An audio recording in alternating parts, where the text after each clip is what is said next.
The Digital Personal Data Protection Act, DPDP, has just been updated.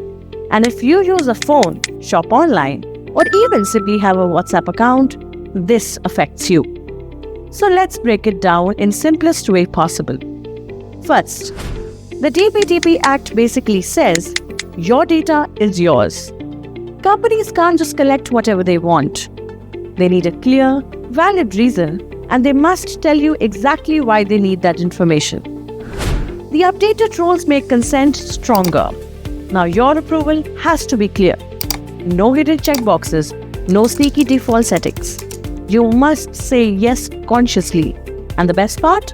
You can withdraw this consent anytime. Just like unsubscribing from a newsletter, but for your data. Next, the updates introduce better rights for users. You can now ask companies, what data of mine do you have? Why are you storing it?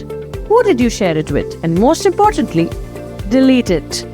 And they now have to respond within a fixed timeline. No more endless email loops. What about children, you ask? This new rule adds stronger protections for anyone under 18. Apps and websites can't track, target, or profile children, and they must get verifiable parental consent before collecting any data. Let's talk about safety. Companies that handle your data now have stricter security obligations. If there's a data breach, they must inform the government and the affected users. No more quietly brushing incidents under the carpet. And yes, there are penalties, big ones. Organizations can be fined up to hundreds of crores for misusing data or failing to protect it. This pushes companies to finally become serious about privacy. So what does this mean for you?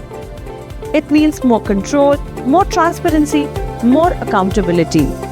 It means fewer "we value your privacy" messages and more action to back it up.